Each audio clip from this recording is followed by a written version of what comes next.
ನಮಸ್ಕಾರ, ನೀವು ನೋಡ್ತಾ ಇದ್ದೀರಾ ಶ್ರೀ ಮಾರಿಕಾಂಬಾ ಡಿಜಿಟಲ್ ಟಿವಿ. ನಾನು ಸೃಷ್ಟಿ ನಾಯ್ಕ್.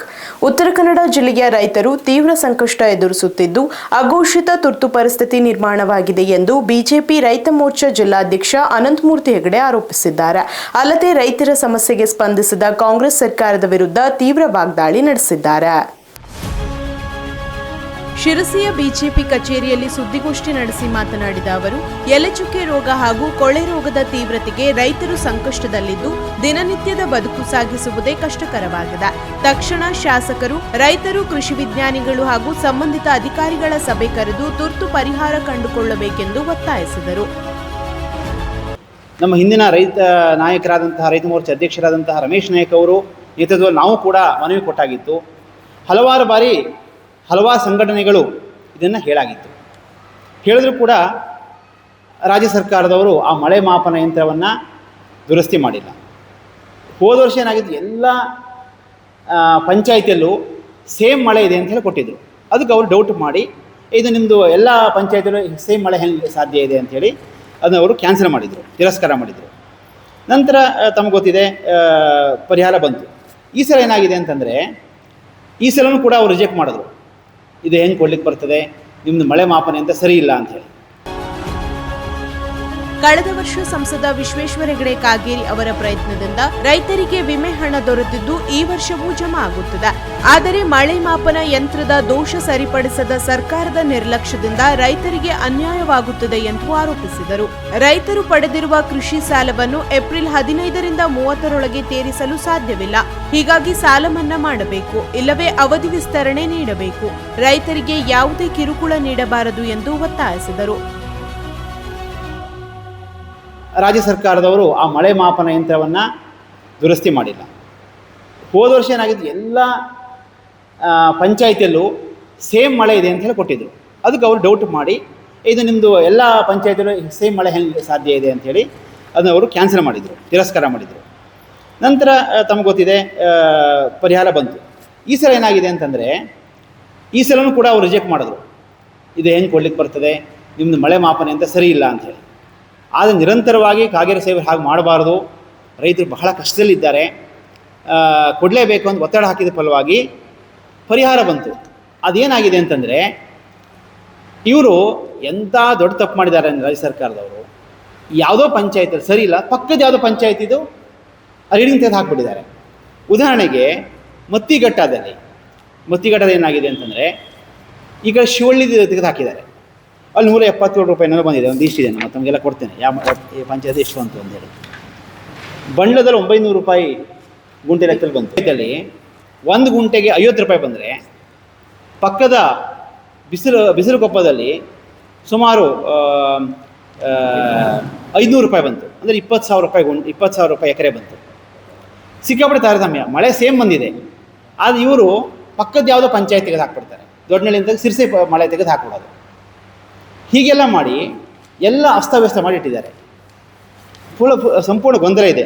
ಏನು ಹೇಳ್ತಾ ಇದ್ದೇನೆ ಅಂತಂದರೆ, ರಾಜ್ಯ ಸರ್ಕಾರದವರು ಹಲವಾರು ಬಾರಿ ಮಳೆ ಮಾಪನ ಯಂತ್ರವನ್ನು ದುರಸ್ತಿ ಮಾಡಿ ಅನ್ನೋ ಪರಿಪರಿಯಾಗಿ ಹೇಳಿದ್ರು ಕೂಡ ತಾವು ಇದನ್ನು ಮಳೆ ಮಾಪನ ಯಂತ್ರವನ್ನು ದುರಸ್ತಿ ಮಾಡಿಲ್ಲ.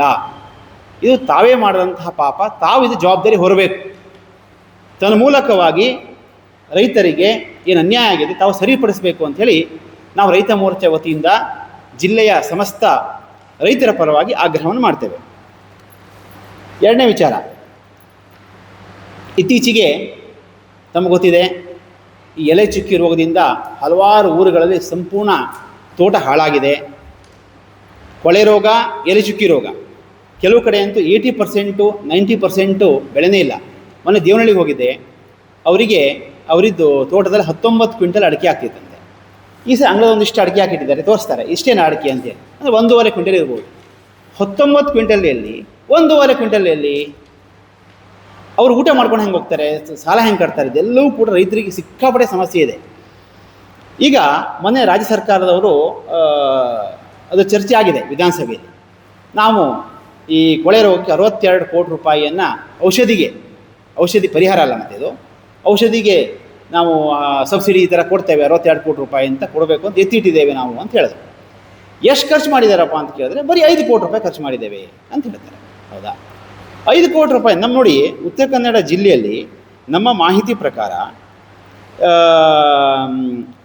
8,637 ಹೆಕ್ಟೇರ್, ಸುಮಾರು ಒಂದು 20,000 ಎಕರೆ, 22,167 ರೈತರು ಬಾಧಿತರಾಗಿದ್ದಾರೆ ಅಂತ ಮಾಹಿತಿ ಇದೆ, ತೋಟಗಾರಿಕೆ ಇಲಾಖೆ ಮಾಹಿತಿ. ಇಡೀ ರಾಜ್ಯದಲ್ಲಿ ಇವರು ಹೇಳೋ ಪ್ರಕಾರ ನಾವು ಮಾಡಿದ್ದು ಔಷಧಿ ಕೊಟ್ಟಿದ್ದೇವೆ ಅಂತ ಹೇಳಿ ಬರೀ 16,000 ಜನಕ್ಕೆ ಅಂತ ಹೇಳ್ತಾರೆ. ನಮ್ಮ ಉತ್ತರ ಕನ್ನಡ ಜಿಲ್ಲೆಯಲ್ಲಿ 22,000 ಜನ ರೈತರಿದ್ದಾರೆ. ಸರ್ಕಾರದ ವರದಿ ಅಸಮರ್ಪಕವಾಗಿದ್ದು ಮಳೆ ಪ್ರಮಾಣದ ಅಂಕಿಅಂಶಗಳಲ್ಲಿ ವ್ಯತ್ಯಾಸವಿದೆ. ಇದು ರೈತರಿಗೆ ಅನ್ಯಾಯವಾಗಲು ಕಾರಣವಾಗಿದೆ ಎಂದು ದೂರಿದರು. ಸಮಸ್ಯೆ ಪರಿಹಾರವಾಗದಿದ್ದರೆ ಬಿಜೆಪಿ ರೈತ ಮೋರ್ಚಾ ರಸ್ತೆಗಿಳಿದು ಹೋರಾಟ ನಡೆಸಲಿದೆ ಎಂದು ಎಚ್ಚರಿಸಿದರು. ವಿಶೇಷವಾಗಿ ಅಂದರೆ ಈ ಎಲೆ ಚುಕ್ಕೆ ರೋಗ, ಈಗಾಗಲೇ ನಮ್ಮ ಅಧ್ಯಕ್ಷರು ಹೇಳಿದಂತೆ ಎಲೆ ಚುಕ್ಕೆ ರೋಗದಿಂದ ಈಗಾಗಲೇ ನಾವೇನು ಅವ್ರು ಹೇಳಿದ್ದಾರೆ, 1 ವರ್ಷ ಬೆಳೆಯೂ ಕೂಡ ಈ ಸರಿ ನಮ್ಮಲ್ಲಿಲ್ಲ. ಸಂಪೂರ್ಣ ಅಡಿಕೆ ಬೆಳೆಯನ್ನೇ ನಂಬಿ ಬದುಕುವಂಥ ರೈತರ ಪರಿಸ್ಥಿತಿ ತುಂಬ ಕಷ್ಟ ಆಗಿಬಿಟ್ಟಿದೆ. ಆದ್ದರಿಂದ ನಮ್ಮ ಶಾಸಕರು ಅತಿ ಶೀಘ್ರದಲ್ಲಿ ಸರ್ಕಾರದ ಗಮನಕ್ಕೆ ತಂದು ಈ ನಮ್ಮ ರೈತರ ಸಮಸ್ಯೆಗಳಿಗೆ ಕಿವಿ ಕೊಟ್ಟು ನಮ್ಮ ರೈತರ ಸಮಸ್ಯೆಯನ್ನು ಪರಿಹರಿಸಬೇಕು. ಇಲ್ಲಾಂದರೆ ಒಂದು ದಿನ ನಾವು ಎಲ್ಲರೂ ನಮ್ಮ ರೈತ ಮೋರ್ಚಾ ಎಲ್ಲ ರೈತರ ಜೊತೆಯಲ್ಲಿ ರಸ್ತೆಗಿಳಿದು ನಾವು ಹೋರಾಟ ಮಾಡಬೇಕಾಗ್ತದೆ.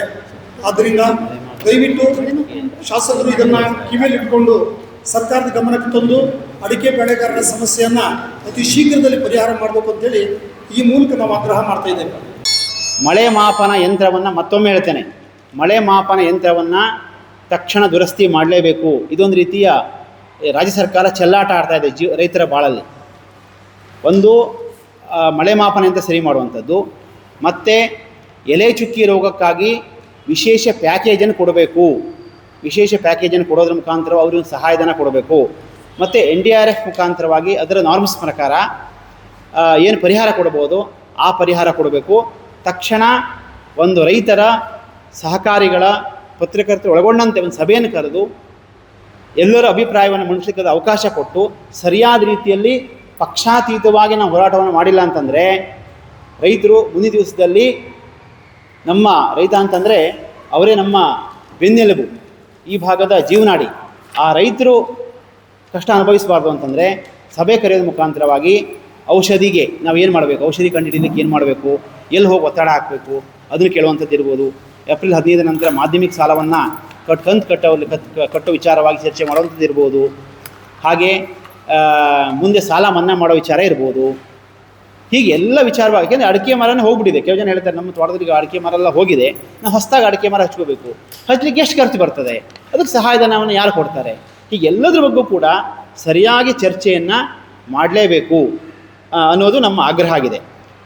ಇದೇ ರೀತಿಯ ರೈತ ವಿರೋಧಿ ಧೋರಣೆಯನ್ನು ಸರ್ಕಾರ ಮುಂದುವರಿಸಿದರೆ ನಮ್ಮ ರೈತ ಮೋರ್ಚಾ ಮುಂದಿನ ದಿವಸಗಳಲ್ಲಿ ಕಠಿಣವಾದಂತಹ ಹೋರಾಟವನ್ನು, ಉಗ್ರವಾದಂಥ ಹೋರಾಟವನ್ನು ಕೂಡ ಮಾಡುತ್ತೆ. ಮತ್ತು ರೈತರ ಪರವಾಗಿ ಯಾವತ್ತೂ ಕೂಡ ನಮ್ಮ ಸರ್ಕಾರ, ನಮ್ಮ ರೈತ ಮೋರ್ಚಾ ಜಿಲ್ಲೆಯ ರೈತರ ಪರವಾಗಿ ಸದಾಕಾಲ ನಿಲ್ಲತ್ತೆ ಅಂಥೇಳಿ ಈ ಮೂಲಕ ನಾನು ಸರ್ಕಾರಕ್ಕೆ ಎಚ್ಚರಿಕೆಯನ್ನು ಕೂಡ ಕೊಡ್ತಾ ಇದ್ದೇನೆ.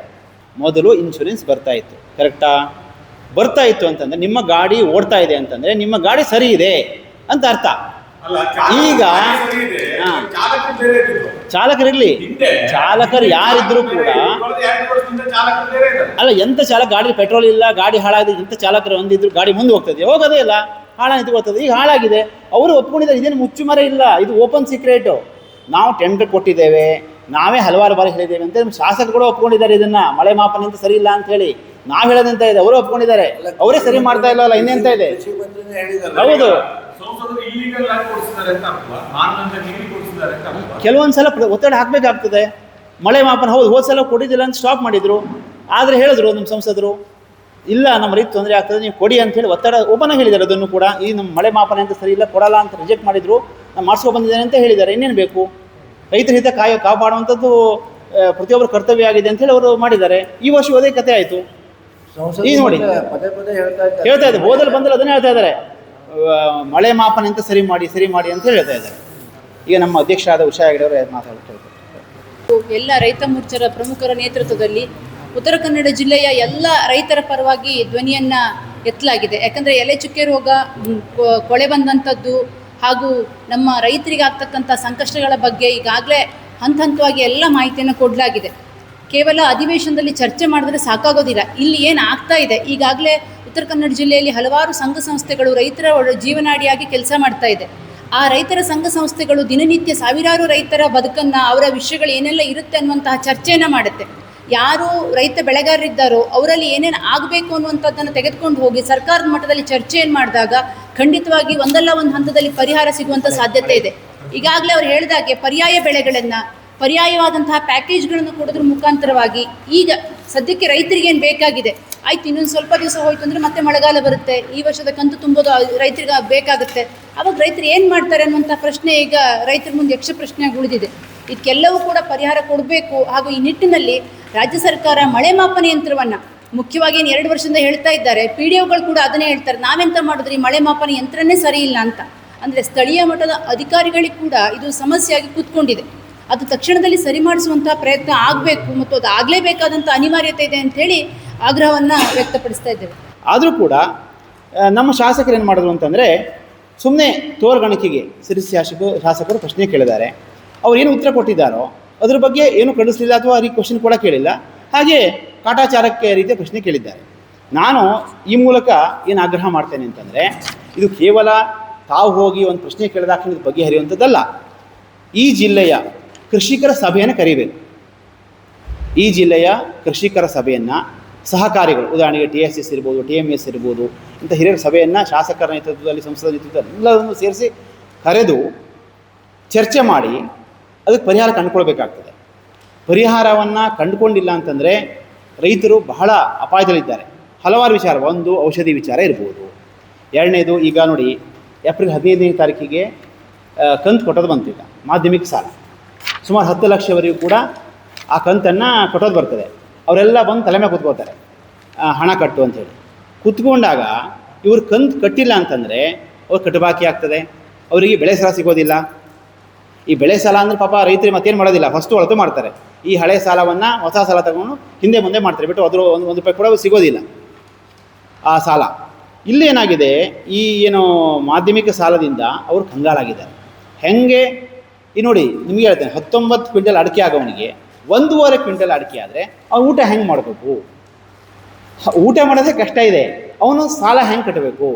ಇದು ತುರ್ತು ಪರಿಸ್ಥಿತಿ ಆಗೋಗಿದೆ. ಒಂದು ರೀತಿಯ ಅಘೋಷಿತವಾದ ತುರ್ತು ಪರಿಸ್ಥಿತಿ ನಮ್ಮ ಅಡಿಕೆ ಬೆಳೆಗಾರರಿದ್ದು. ಅದಕ್ಕೆ ನಾನು ಮತ್ತೊಮ್ಮೆ ಎಲ್ಲರಿಗೂ ಹೇಳ್ತೇನೆ, ತಕ್ಷಣ ಒಂದು ಸಭೆ ಕರಿಬೇಕು. ಕೃಷಿಕರ ಸಹಕಾರಿಗಳ ಸಭೆ ಕರೆದು ಯಾವ ಸಹಕಾರಿ ಸಂಘದವರು ಕೂಡ, ಸೊಸೈಟಿಯವರು ಕೂಡ ನೀವು ಸಾಲ ಕಟ್ಟು ಅಂತೇಳಿ ಅವರಿಗೆ ಕೇಳಬಾರ್ದು. ಮತ್ತು ಇನ್ನೊಂದು ಹೇಳ್ತೇನೆ, ರೈತರ ಸಂಪೂರ್ಣವಾದಂತಹ ಸಾಲವನ್ನು ಮನ್ನಾ ಮಾಡಬೇಕು. ಏನು ಮಾಧ್ಯಮಿಕ ಸಾಲ ಇದೆ ಇದನ್ನು ಮನ್ನಾ ಮಾಡಬೇಕು ಅಂತ ಕೂಡ ನಾನು ಆಗ್ರಹ ಮಾಡ್ತಾ ಇದ್ದೇನೆ. ಮನ್ನಾ ಮಾಡುವಂತಹ ಪ್ರಕ್ರಿಯೆ ಸ್ವಲ್ಪ ತಡ ಆಗ್ಬೋದು. ಮನ್ನಾ ಅಂದ ತಕ್ಷಣ ಈಗ ನಾಳೆ ಬೆಳಗ್ಗೆ ಮನ್ನಾ ಮಾಡಲಿಕ್ಕೆ ಸಾಧ್ಯ ಇಲ್ಲ, ಅದಕ್ಕೆ ಪ್ರೊಸೀಜರ್ ಇರ್ತದೆ. ಅದಕ್ಕೆ ನಾನು ಹೇಳುವಂಥದ್ದು, ತಾವು ಆದೇಶ ಮಾಡಿ ಯಾವ ಕಾರಣಕ್ಕೂ ಕೂಡ ರೈತರಿಗೆ ಒತ್ತಡ ಹಾಕಬಾರ್ದು, ಕಿರುಕುಳ ಕೊಡಬಾರ್ದು. ಅವರು ಮಾನಸಿಕವಾಗಿ ಅವರು ಇನ್ನೂ ಜರ್ಜರಿತರಾಗ್ತಾರೆ, ಈಗಲೇ ನೊಂದಿದ್ದಾರೆ, ಜರ್ಜರಿತರಾಗ್ತಾರೆ ಅನ್ನೋದನ್ನು ಈ ಮೂಲಕ ಹೇಳಿಕ್ಕೆ ಇಚ್ಛೆ ಪಡ್ತೇನೆ.